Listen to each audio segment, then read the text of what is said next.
Hello and welcome to Portsmouth This Week. I'm your host, Conley Zani.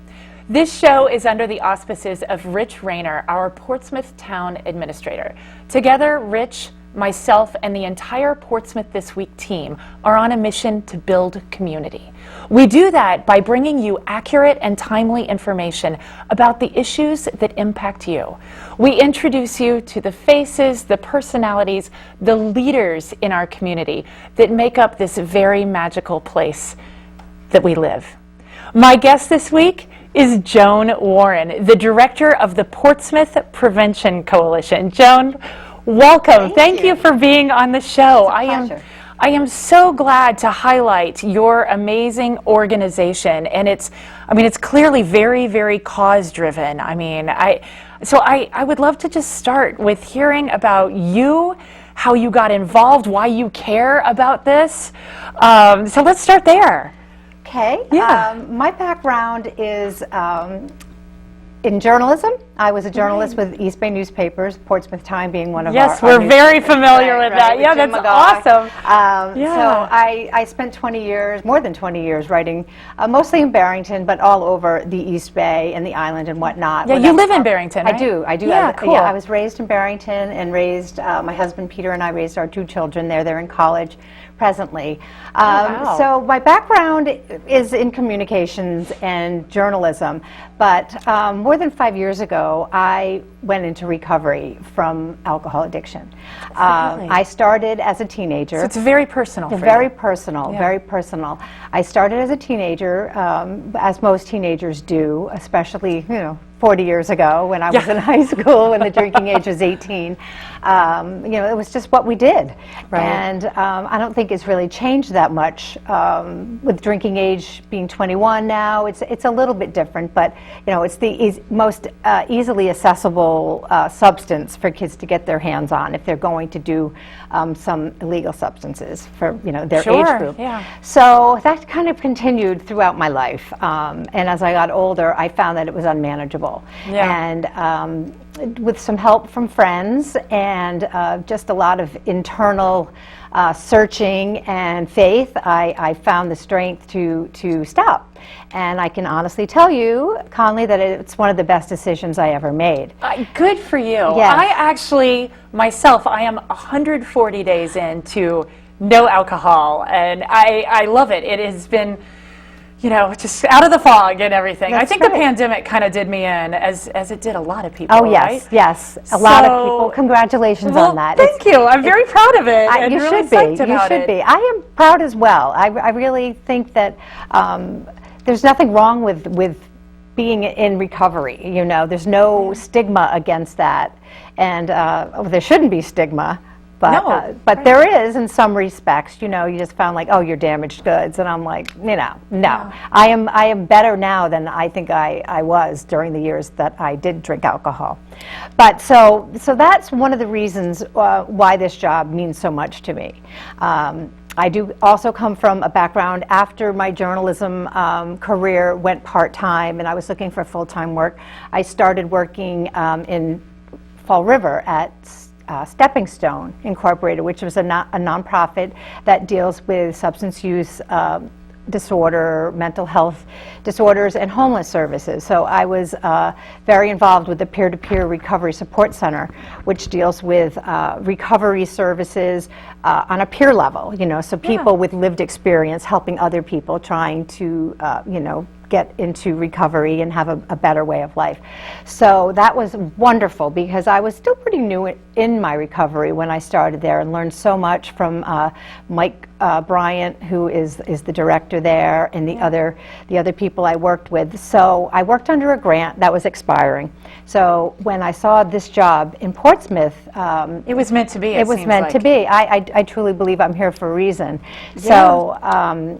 So I interviewed and I was hired, and that was last June.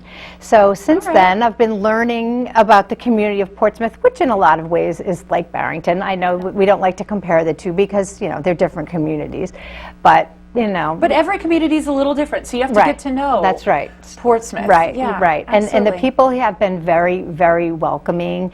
The town administrator, Rich Rayner, and the school department, the superintendent, and all the people I work with have been great.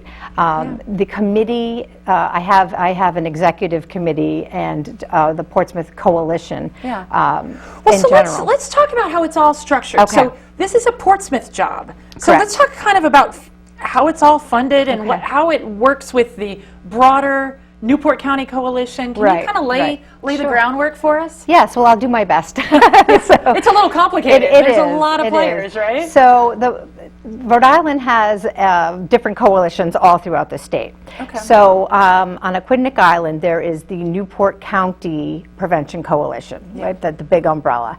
And then there is myself at the Portsmouth Prevention Coalition. There's a Tiverton Little Compton Coalition, and recently kind of re-energized is the Newport, just the Newport Prevention Coalition. Okay. So we have a lot of very, very dedicated people working to help the youth of the community.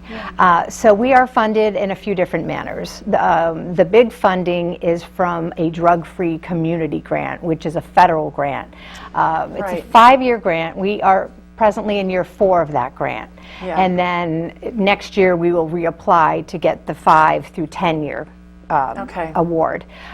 So that's the big bulk of our funding. That's big. And, yeah, it is. And they work with CADCA, which stands for, I want to make sure I get this right. Yes. Let me ask you, what's that acronym? CADCA is, I know, so many acronyms, is Community Anti-Drug Coalitions of America. And that's a nonprofit organization committed to creating safe, healthy, and drug-free communities globally. The drug-free community organization works with CADCA hand in hand. So CADCA does our trainings. We go to forums where coalitions from all over the country meet. We had one recently at the beginning of February in DC. It was fabulous. And you're learning how to make the most impact in your community. Correct. How to listen to the needs. Right. How to decide what programming is out there. And And one of the other funding sources we get is from the town. And so we are lucky. The community support grant. Yeah, the civic support. Civic support. Right. So we are fortunate enough to receive funding from the town, and we put the money to good use. We put the money back into the community. Into programs. Into programs, yes, and into the schools, and we are all about community. That's what the whole thing is about. These coalitions are trying to make the communities a better place to live. So is the focus youth, really? Yes. Yeah. Okay. All right. So you're working with schools and what other kinds of? Well, the most. We work with the middle school and the high school. It's the age group, like we concentrate on like grades 6 through 12 when we do our needs assessment and we do surveys, because those are the kids that we're trying to impact the most, because they're the ones that are most vulnerable, and to make decisions that could have long-lasting and not so healthy outcomes. And so. One of the reasons that I really feel so strongly about prevention is my experience and how I turned out fine, I believe, but it took me a little while. I think you're just fine. Thank you. But it could have turned out differently. Where the hardships I went through, I don't want anyone to have to go through those needlessly. And it's factual. It's data has proven it, and scientific research has proved that kids who start using as teens have a higher propensity to become addicted as adults. The younger you start, the more trouble you potentially have as you get older. It's an addiction. Tobacco, alcohol, and any marijuana. Those are.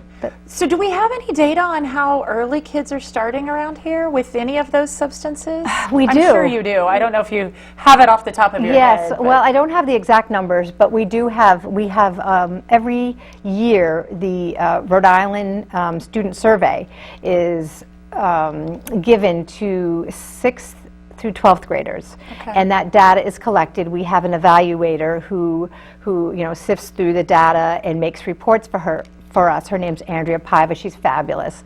And so we haven't done a needs assessment since 2020 because of COVID. We didn't have a great baseline to work on when the kids weren't home and weren't in school. They were home and whatnot. So we are expecting the high school and the middle school to be giving the surveys to the kids this spring. Okay. So we should have something in the fall. Right. And when so they're self-reporting. They are self-reporting. And I guess it feels anonymous. It is anonymous. It is anonymous, Correct. but they have to feel it's anonymous to be truthful, I'm sure. Exactly. And we take the data as truth, so we're hoping that they do answer completely honestly. Yeah. And that's the only way we're going to get the core measures to see where we need to put our attention. Right. And how we can help, see where the needs are. Yeah. So we also do community surveys. There's a community survey that is out right now. Oh. Yes, yep, it's on our website. Okay. And if people want to go to our website, they can link on. They have a chance to win a $25 Amazon gift card just for completing this survey. I'm in. Hey, what is your official website? Just so we can tell Our official everybody. website is www.portsmouthprevention.org. Okay, portsmouthprevention.org. Right. That seems easy Yep. enough, right? Yeah, we have a Facebook page, so just type in Portsmouth Prevention and on Facebook, and it will come up. Okay. We put a lot of useful information on that Facebook page. Yeah, We nice. do some Instagram and Twitter. But we did more of that when we had a youth coordinator. Now, unfortunately, we don't have a youth coordinator. If anyone out there knows of somebody who might be a good fit for a part-time youth coordinator job, please send them our way. Yeah, someone a little savvy with social media Yes, and able to connect with the kids. With the kids, yes, right? with the youth in our community. Right. I'm a 58-year-old mom. They don't want to see me. in You're this cool. What are you talking about? Well, I think I am. We're always cool, even as we age. Yeah. My All kids right. don't think I am, but So this youth coordinator would be someone that would social media, connect with the kids, be responsible for kind of initiating some programming or Right. running some programming Correct. that might. Yes, in conjunction with the student assistant counselors. The high school and the middle school each have a student assistance counselor. The student assistance counselor, Emily Swift, at the middle school is 3 days a week, and she goes into the classrooms and she works with kids on different projects that we together fund, or we're working on programming for the fall or for later on this spring. Can you give me an example of what this looks like? Vaping prevention. We do find that the age group, the middle school, mostly 7th and 8th graders, are vaping. And that's when it starts. So we want to go in and do some preventative measures so that they, we don't want to scare them, but they should know the risks and what. And they're kind of doing that in lieu of smoking. Correct. Is that what you're seeing? Yes, yes, That's much. interesting. Yeah, it's easier than cigarettes.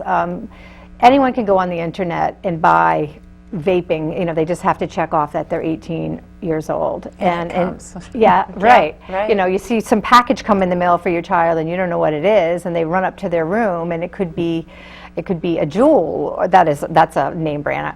But any type of vaping mechanism. Personally, my daughter. She dabbled in it in 9th grade, and she was ordering online. She was, yep. Yeah, And kind of right under the parents' right. nose. And I found out that she was, and she was punished as she should have been. And she said, "Well, all my friends are doing it." It's one of those kind of peer pressure. You just want to be like everybody else. So that's one thing that we find at that age group. And as they enter into high school, it's more about drinking alcohol and marijuana. And marijuana, right? yeah. And a lot of parents and children, students, I think, are unaware that the brain is not completely developed until the age of 25. So if you start using drugs, alcohol, tobacco when you're developing, you're not getting to that full potential. You're not. No, you're absolutely not, and it's almost frightening if you think about it. So we want to prevent kids from making unhealthy decisions. You know. So this is just way more prevalent than I think most of us know. I think you're right. I do. It's becoming. I don't know exactly what the numbers are for prescription drugs or opioids, but there is a little bit of concern. It's becoming a big concern, is the opioid epidemic that's hitting the state. I got a notice, and it was splashed certainly all across Facebook this week, that our, I'm going to say region, I don't know if region's the right word, but kind of the Portsmouth, Bristol, Warren, Little Compton area, we're over the line, over the red line. Right, and in recent weeks there were more overdoses than normal, which there shouldn't be any, but there are. And so they sent out, the state sent out that alert just to let people know what's going on. And I think that's a big concern. Just recently during Wellness Week, which was the second full week in March, you know, people in town probably noticed the Portsmouth Goes Purple and the Wellness Week with Heron. That. I saw ribbons everywhere and ribbons. Signs everywhere. That's you guys. That is.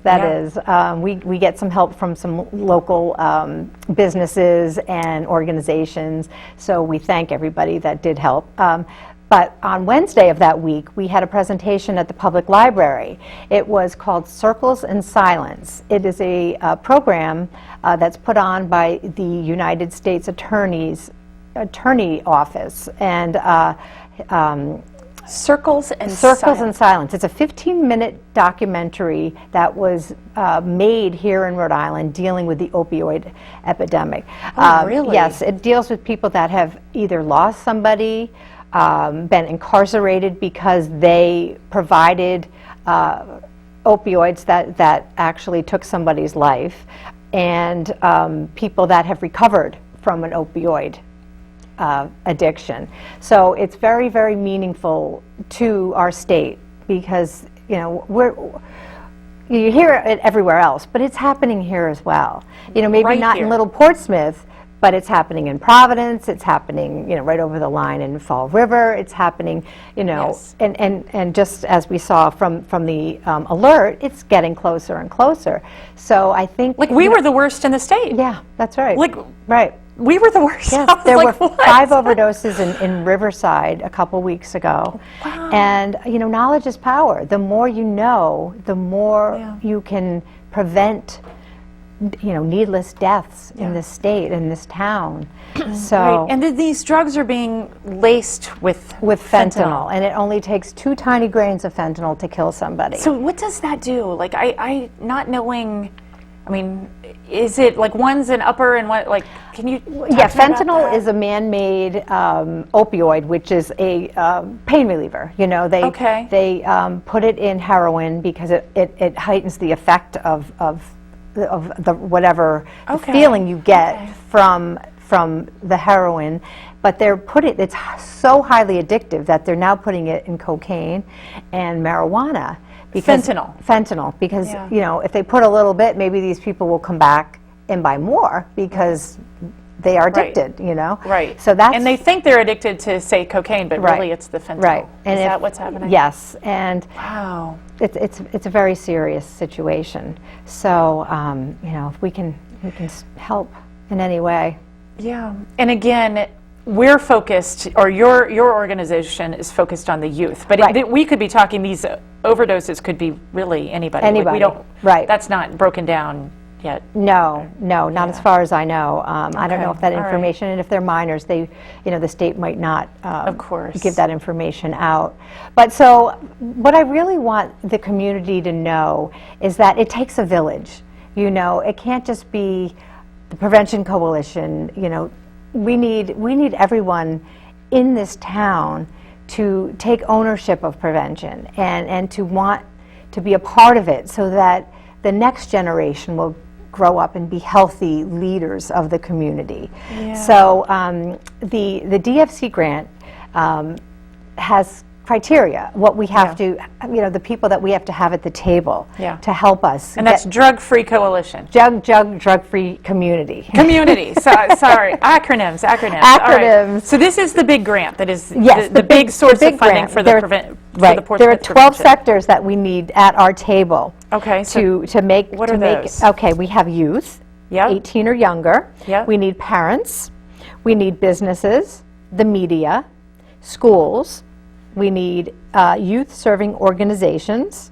We need the religious community, law enforcement, civic volunteer groups, healthcare professionals, state, local, or tribal government agencies, and other organizations involved in reducing substance abuse. So we have a good representation that are at our table. But Do we? That's great to hear. We do, yes. But COVID, I think we lost a few, just because people now are, they have different things going on in their lives, and the meetings didn't really happen for a while because of COVID, and so now we're really trying to gear things up again. But we need more people.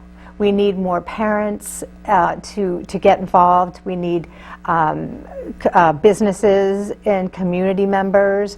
I just actually found somebody, an older gentleman who is a senior citizen who is joining our coalition because he has the time and he wants to help. So I'm so thankful that he just happened to come to a table that we had during Wellness Week at Clements Market, and he just learned about us, and I sat with him, we had coffee, and he said, yes, I want to join your coalition, and I thought that was so great. And if we have more people like this gentleman who want to help out, please go to our website or my email address, which is on the television screen here, and let me know if you're interested. We'd love to have you come. Our meetings are once a month. The second Wednesday of the month, 8:30 a.m. at the Leonard Brown House, 121 Linden Road. That's where my office is, and we have a community space there, or a conference room that we hold our meetings. That's amazing. So that's your office, and my understanding is the Newport County Coalition also offices there. Correct. Which is just tremendous. It is. It's for great. that working together. I mean, I know everybody's working together, but you're right there in the... That's right, because we're all working towards the same thing, and it doesn't make sense for us to work in silos, because we all have the same goals. So it's wonderful, and I've learned a lot from Rebecca Elwell. She's the director, and her staff have been just wonderful, helping out with, I'm a newbie to it, and so... Well, that's great. Well, I swung by, and there was such energy between you and Greg Thompson and everybody there. I found myself wanting to help too, and I'll say this: I would love to do some programming out in Common Fence Point at our community center, especially for teens, trying to create some alternative activities that are super fun. We can have dances and contests and throw out some mocktails and all of that. That's a great idea. We would love to sponsor something like that. I really want to try to make that happen, and that's what you're talking about. Just people kind of learning about this, coming and getting involved, and being like, how can I help? Right. Yeah, it does. Like I said, it takes a village, and we need more people to get involved. We do have like I said, we have a good representation. The Portsmouth Police have been such great partners. I can't say enough about the Portsmouth Police Department and how wonderful they've been. They do compliance checks. They do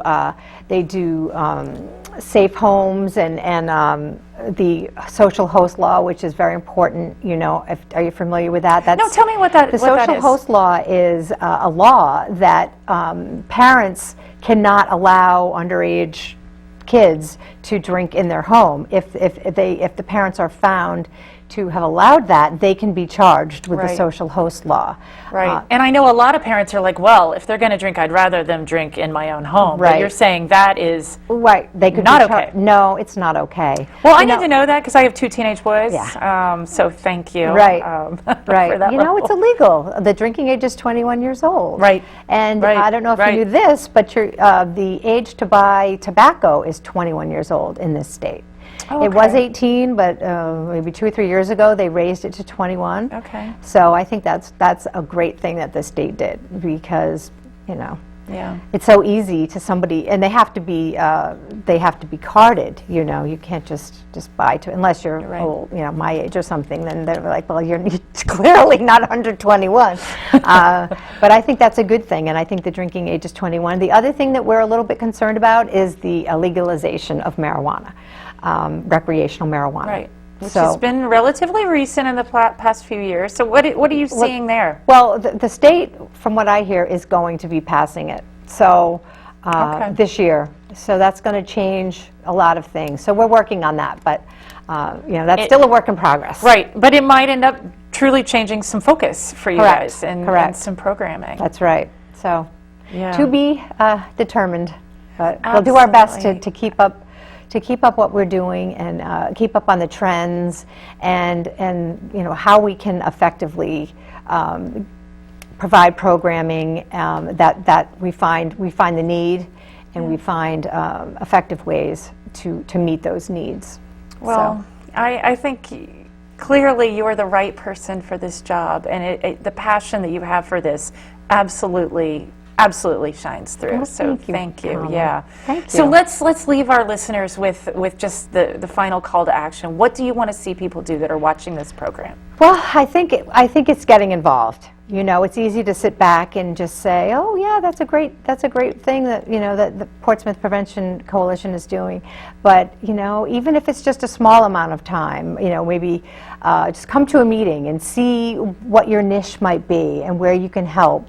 And we're more than welcome to accept any help that you're willing to give. Awesome. Yeah. Well, listen, you've got my Thank help. you. Oh, for thank you, sure. Conley. Appreciate that. Thank you. All right. Well, I have a final public service announcement before we wrap up here. So I got to get my glasses on here for this one. Our Newport Navy choristers will be holding a spring concert to benefit the Portsmouth Historical Society. So please come out to St. Barnabas Church on May 13th at 7:30 p.m. for Proudly We Sing. This is a program of patriotic and historical favorites. So more information, tickets, and how to support the concert, go to portsmouthhistorical.org. Thanks very much. This has been Portsmouth This Week, and we'll see you next time.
The mission of Meals on Wheels of Rhode Island is to meet the nutritional and special needs of older adults.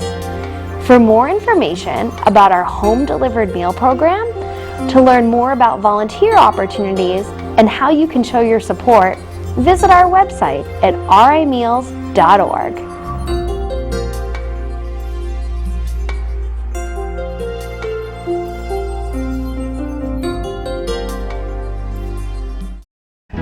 Hi, my name is Conley Zani, and I'd love to tell you about the CFP Arts, Wellness, and Community Center.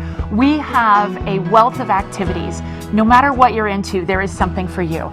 You want to learn to draw? We've got an art class. You want to learn to dance or pump some iron? We've got fitness classes. Maybe you want community. Try some bridge. Check out our website. There are so many options, and we hope to see you very soon.